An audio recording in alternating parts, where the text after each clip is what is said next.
Sorry I'm late. I had to stop by the Wax Museum again and give the finger to FDR. We know Al-Qaeda, Zawahiri, is supporting the opposition in Syria. Are we supporting Al-Qaeda in Syria? Well, it's a proud day for America. And by God, we've kicked Vietnam syndrome once and for all. Thank you very, very much. I say it again, you've been had. You've been took. You've been hoodwinked. These witnesses are trying to simply deny things that just about everybody else accepts as fact. He came, he saw, he died. Well, we ain't killing their army, but we killing them. We be on CNN like, say our name, bitch, say it 3 times. The meeting of the largest armies in the history of the world. Then there's going to be an invasion. On the line, I've got Peter Van Buren. He was a State Department guy for a long, long time, a diplomat. He was stationed in Seoul, South Korea. He, of course, famously was a whistleblower about Iraq War II and wrote the book We Meant Well about his time in Iraq War II. And he's been a great anti-war guy ever since then. He writes often for the American Conservative magazine and a lot of other great places. Welcome back to the show. How you doing, Peter? Scott, it's a good day to talk with you today. I'm a pretty happy guy on this morning. I'll tell you what. Well, so for people hearing this later on, that's because it's Tuesday, June the 12th of 2018. The day, well, I don't know. Go ahead and say everything that you have to say about whatever you want. Well, it's obviously the day that Putin activated the mind control device and forced Trump to sell the United States out on the Korean Peninsula. Thank God. And force everyone in the United States to eat Chinese food. Yeah, exactly. So that's why a bunch of Russia firsters like you and me are so happy about this deal, right? What could be wrong about that? I'm actually very, very happy because less than 12 hours ago, the United States took a major step forward in holding the Singapore summit with Kim Jong-un. And we'll talk in detail about how nothing's perfect, and there's good and bad to every side of things. But the idea is that 6 months ago, we were on this show with me trying to explain how I didn't think there was going to be war in Korea, but it was headline news in the New York Times and the Washington Post and throughout parts of the U.S. government that we were on the verge of a nuclear apocalypse. And here we are 6 months later, beginning the process, and it is the beginning, and it is a process of finding a way forward to denuclearize North Korea in the long run, and in the short run, continue to reduce the risk of conflict and war. Anytime I see diplomacy being practiced I smile. And I realize for many listeners and many people, it is so difficult for them to accept that this summit was a positive thing because they hate Trump to the core of their being. But at times, you've just got to look at the reality of what has been done, and whether it's an Obama that you don't like making peace moves with Korea or Iran, or a Trump you don't like who's doing the same thing with North Korea. Anytime we're talking about peace negotiations and diplomacy and not talking about war, that's a good day. Yeah. All right. Now, I don't want to get off on a tangent about partisanship and how frustrated I am and how hilarious it is to watch these liberals flailing around. But let me try to paraphrase their best criticism. Donald Trump is a big dummy. And the North Koreans know what they're doing. And they know that he has to look good on TV is his biggest priority right now. And so Kim has got Trump over a barrel. And Trump is giving away the entire stories, bestowing all of America's legitimacy onto North Korea, which they never had before. And he hasn't gotten any really firm commitments at all. But in exchange, he's already calling off war games and all of these things. So this is what happens when you send a child to do a real man's job. I will take a moment to look at the concessions that were made, because it's very important to tally those concessions up. Well, there's a moratorium on nuclear and ballistic missile testing out of North Korea. There's the return of 3 American prisoners. There's the return of American soldiers' remains that have been pending since 1953. There's the closing of a North Korean ballistic missile test site. There's the shutting down of a major nuclear test facility without repairing it or reopening a new one. Those are some pretty serious concessions, but they all came on the Korean side. The idea of Trump giving away the store is amusing in the sense that no one ever really explains what that store is that could have been given away. He did agree to suspend some military exercises, which have, by the way, been suspended or postponed or delayed or canceled in the past. You can go back as far as the 90s and look at the cancellation of Team Spirit exercises that was done under Bill Clinton. You could look at suspension of exercises by the South Koreans that was done during the Bush administration. And you could look as recently as January for the suspension of military or postponement of military exercises that was done running up to the Olympics. Every one of those suspensions did not result in the weakening of any defensive posture. Exercises that are suspended can be restarted at any time. Having participated in those military exercises from the State Department's position in Korea, I can also tell you that an awful lot of the critical components are done on computer, and you can actually get a bunch of people and fly them to some place in the world where there are computers, if such a place exists, and they can, in fact, conduct a lot of the exercises off the peninsula and gain much of the thing value. And last but not least, it's 2018. The actual deterrent to North Korean aggression against South Korea doesn't live, work, play, or exercise in South Korea. It's B-2 bombers that fly out of Missouri. It's B-52s that are based in Guam. It's missile-armed submarines and ships that are strewn throughout the Pacific Ocean. And none of those components, the real security umbrella for South Korea, are going anywhere. They're going to stay in Missouri and deep under the Pacific Ocean long past the end of the Trump administration or anything along those lines. When I add it up, it seems like the concessions to date have occurred almost exclusively on the North Korean side and little to nothing on the American side. Now, go ahead. Ask me about empowering or legitimizing Kim. I think that's the next thing in the string that usually comes up at this point. Nah, you know what? Let's not waste time on these silly narratives, at least not until later on. The liberals are the liberals, and they got their own problems. But so what about the idea, though, that, their argument that Kim doesn't mean to follow through on this? That, for example, I've seen that, come on, the test site, they were already done testing. They already know how to make even an H-bomb now, supposedly. The missile, they've already made their progress on their missiles. Which is why the United States has no nuclear test facilities, because we got it right in 1952, and we've never had to test anything since then. Okay, yeah, that's a good point. Go on, please.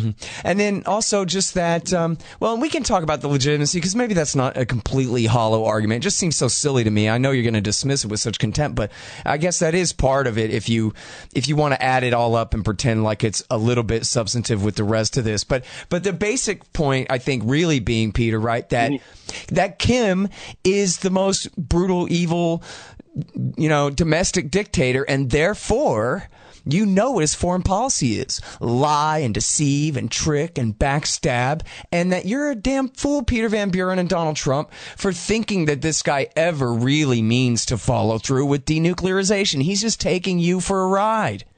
Wait a sec. I got distracted. When you were talking about dictators that can't be trusted and that are despots and bad to their people, did we switch over to the Saudis, or we're still on North Korea?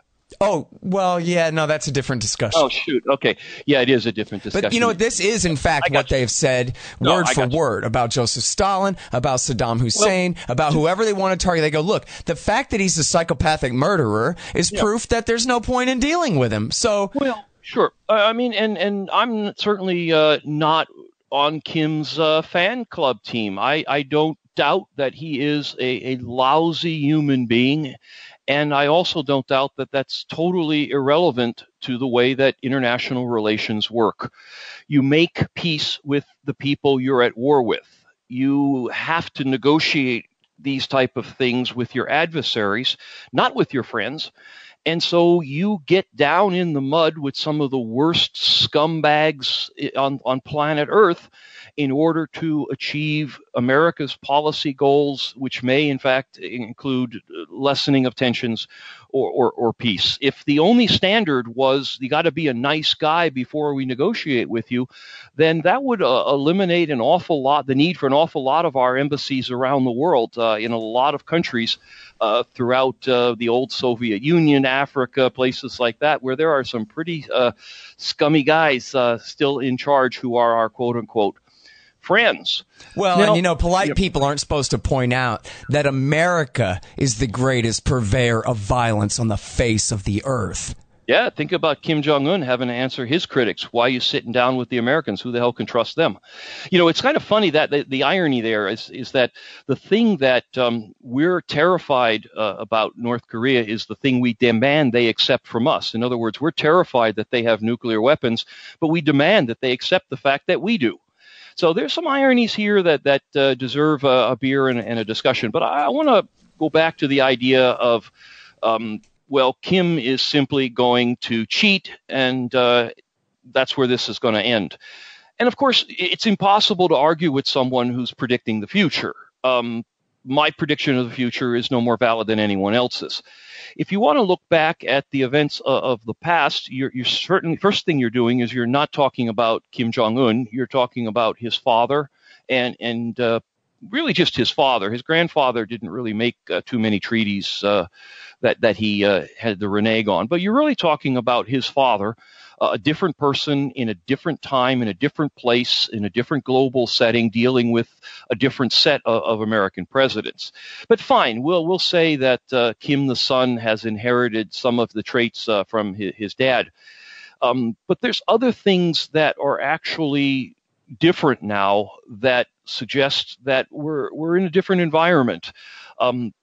First of all, Kim is not his father. He's young. He's Western educated. His education was in Switzerland. He's multilingual.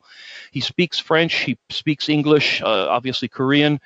And he may be envisioning himself as his nation's Deng Xiaoping, the Chinese leader who actually brought the future to China while preserving its sovereignty. I mean, yesterday, for example, Kim said, as he was signing the documents with Trump, we've decided to leave the past behind.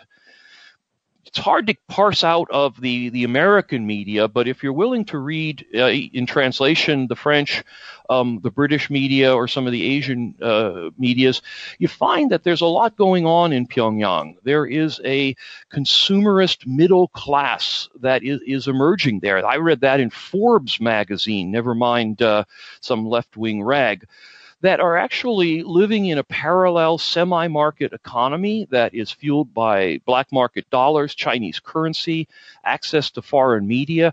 Kim himself has made major reforms in allowing small-scale capitalist markets, particularly among farmers. He has recently announced reforms in the educational system that are going to de-emphasize rote learning. There's a lot going on out there that's very different than in the past. It's simply not enough to say at that point, well, it's the same. There are things that are different this time.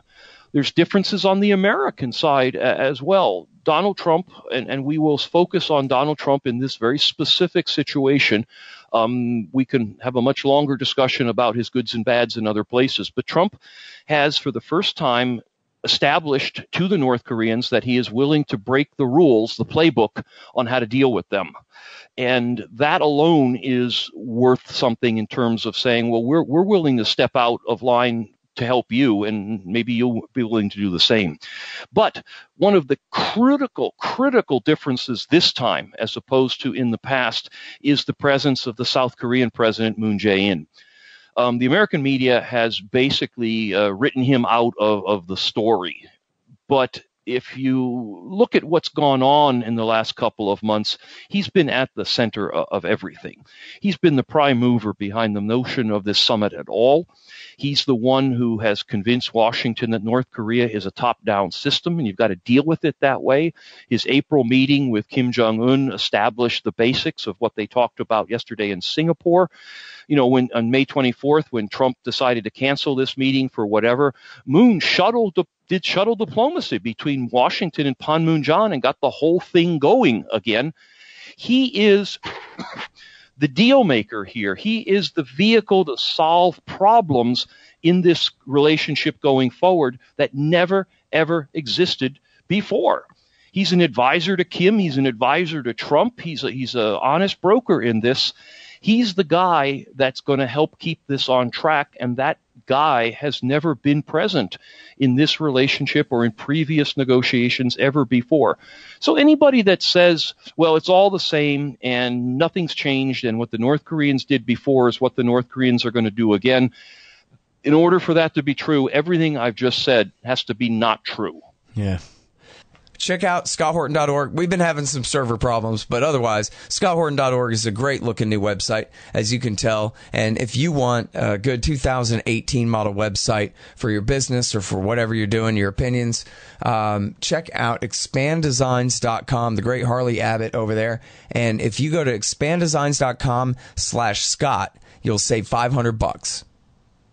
Well, and so a friend was asking me last night, well, I mean, come on, this guy, Kim, he's probably looking at the future and thinking, he probably is afraid that his system, it's such a backwards, insane totalitarian system in North Korea, that he must be afraid that it's going to fall apart on him. And I says, he might be. And of course, that's the basis of all political power is fear. So obviously that's part of it, to some degree, although I don't think anybody should assume that that the North Korean state really is weak in comparison to its people, or that Kim himself really thinks that in any specific sense. But it seems just as likely that he's just, obviously he's a politician and the son of one and everything, don't get me wrong, but he's, possibly less of a psychopath than his father. A lot of people disagree with their fathers about a lot of things. Sure. And like you say, he was living in Switzerland. He was raised with full exposure to everything the West has to offer, and now he's the hereditary dictator of the most backwards ass country in the world. So it just seems like, there's a pretty good chance that he would like to make things better, just because how could anybody want them to stay the way they are? Rather than even necessarily reflecting any personal fear on his account about the stability of the North Korean dictatorship. Like, what kind of kook would you have to be to want to keep it like this anyway? I really will encourage listeners who are not familiar with the work Deng Xiaoping did to go do some Googling around and reading up on that, because let me just recommend one little footnote about that. Please. It's a great article that Lou Rockwell wrote back, 15 years ago or something, and it's called From Death Camp to Civilization. And he goes, look, here's the most ancient, advanced civilization on the planet. The communists turn them into cannibals and cavemen and starve them by the tens of millions to death. Raise their entire civilization back down to the dirt. And then Deng Xiaoping comes and says, hey, let's try markets instead. And now in just the 30 years since then, 35 years since then, as he was writing this, that this is the greatest advance in a relative sense, in a comparative sense of humanity that's ever been recorded anywhere. It's the best thing that's ever happened. And now you want to cry about a little bit of lead on your toy fire engine? Shut the F up, man. This is called progress here. And our trade and our open relationship with them, that dastardly Nixon bestowing his benevolent, Jesus-like legitimacy onto the Maoist regime, going over there and dealing with them, has helped prevent a thermonuclear war in the intervening 40 years as well. Yep.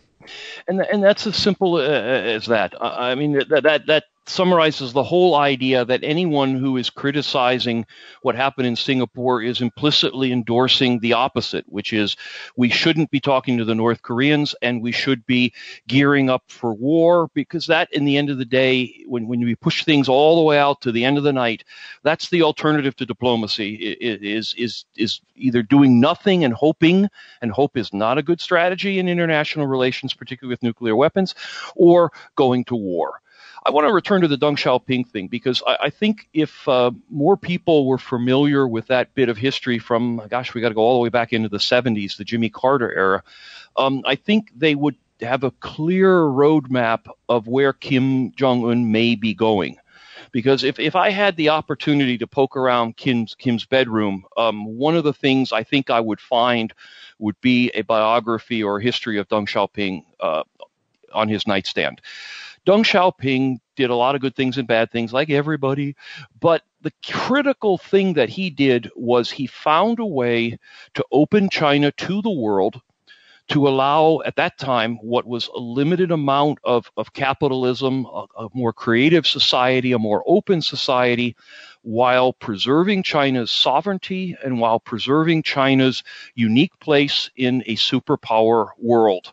They were not going to be Russia's boy, and they weren't going to be America's boy, but were going to be strong enough to deal with both of them as equals. They were going to amend their communist system in ways that empowered the country without destroying what the country represented to them. Mm-hmm. Well, and think about the opposite policy at the time, too, still on the question of China. So all the Birchers and all the right-wing hawks and all the neoconservatives palling around with Scoop Jackson, they all tried to stop this, well, especially with Russia. But they were against détente with China, too. And their policy, their preferred policy would have been, no, starve them out. Yep. Don't trade with them. Don't encourage the rise of Deng, because Deng will create, a growing tax base for the Communist Party to thrive off of. It might last another 40 years or so. What would be better is to keep them under total blockade and hope and just cross your fingers that at some point, like with Iraq War 1.5 in the 1990s, at some point we'll starve them to the point where they're so desperate that they'll all die trying to overthrow Mao, Saddam, whoever for us. And that would be the policy here too, that rather than a cooling off and getting along and figuring out a way to get along with this guy, no matter what a psychopath he is, no matter how many cousins and brothers he killed with sarin gas or whatever the crap, that this is the only way forward, because the opposite of that would be to just to continue to starve them out, to pray for another drought and famine there, because hopefully that will finally, and isn't it right, Mr. State Department, that the guys who know everything about this have been telling us for 25 years that as soon from the time that Gorbachev resigned, that the DPRK was next, and that there was no point in trying to deal with them because the regime's about to fall? There you go. And I can, without dragging the idea too broadly, but you look for touch points, and you don't say, well, gosh, this historical lesson doesn't matter because I've been able to find one thing that doesn't match up. That's been the United States policy to, quote, overthrow, destroy Cuba. It was the United States policy to try to overthrow China, as you've just pointed out. It was the United States policy. It still is the United States, and is back again the United States policy with Iran. This whole idea that we can literally starve nations of millions of people to death to invoke regime change has never worked. It has failed consistently, and it is failing in real time in front of us. The one example that we can point to in modern times where the opposite has worked is, again, with China. And why we insist on doing the wrong thing over and over again, I don't know. Every one of these people that you're seeing on the mainstream media, these pundits, these former U.S. government officials, every one of them is on CNN now because they failed when they were in government to resolve the problems in North Korea.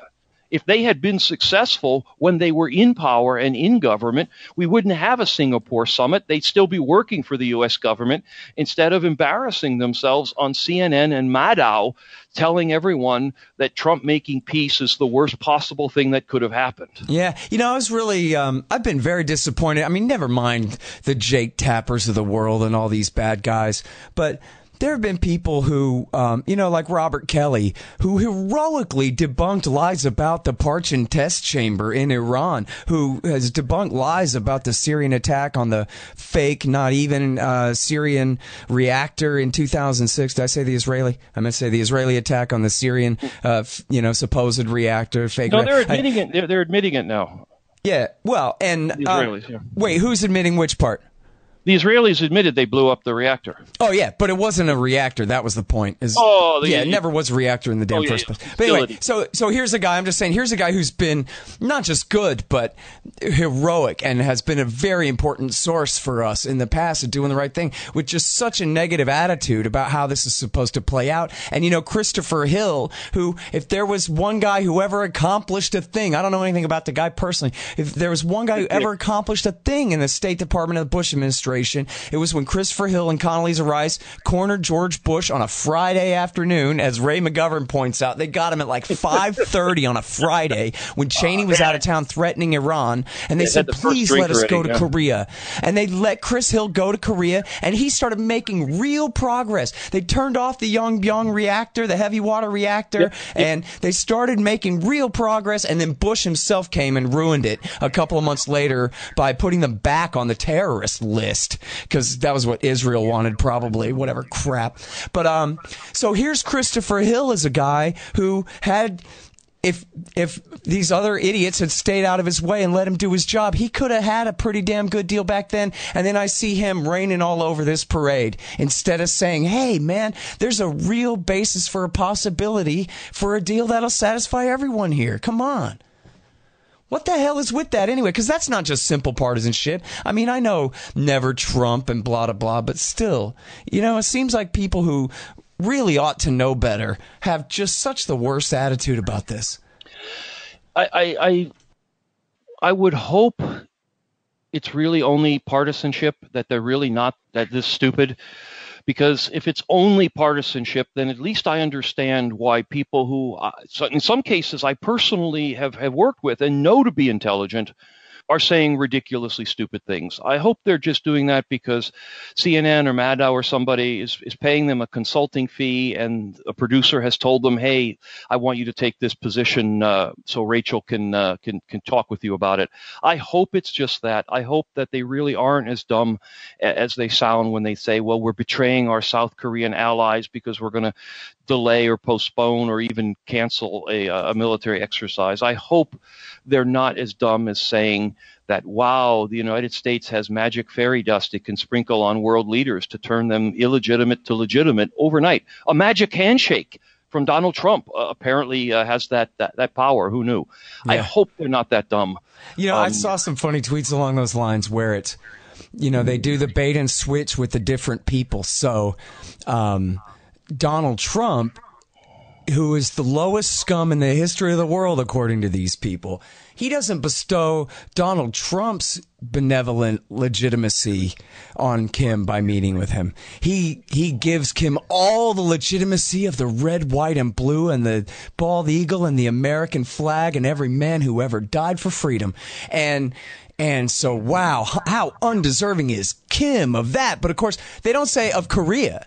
Right? Because they got to do the bait and switch back and forth between personalities and nation states, because they're not, they're too PC to just say, yeah, North Korea is a terrible country and screw all the people there. They don't want to frame it quite like that.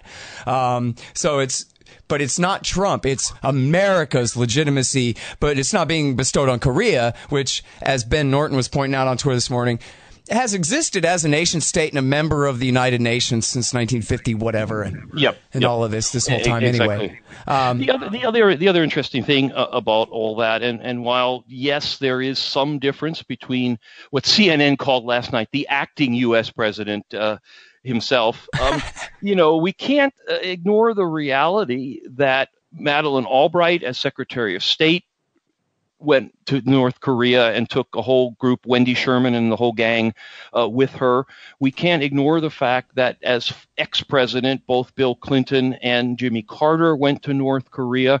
We can't ignore the fact that during the Obama years, Clapper went there to pick up a prisoner or two. Uh-huh. The idea that nothing happened prior to Singapore, or that none of these previous events mattered in any significant way, is also, I think, at this point, shameful for the media not to talk about and acknowledge and explain their point. Yeah.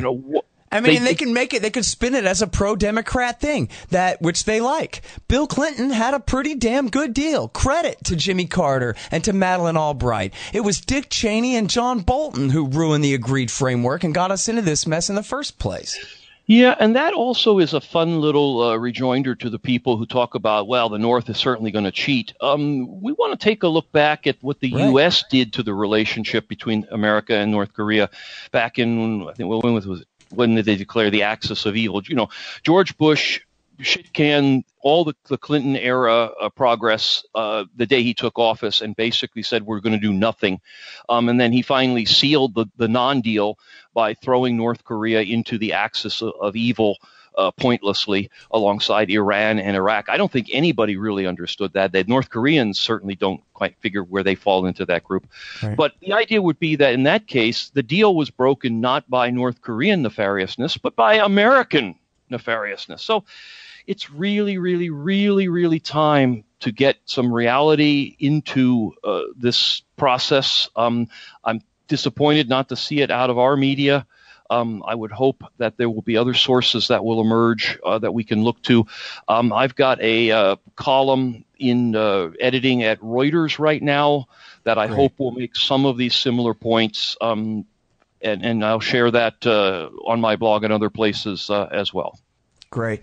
And follow me on Twitter. We meant well at the @ we meant well. Yeah, exactly. And wemeantwell.com for the great blog as well. I'm sorry I didn't mention that at the beginning. And the book is Hooper's War. Everybody, yes. Peter Van Buren. Thank you, Peter.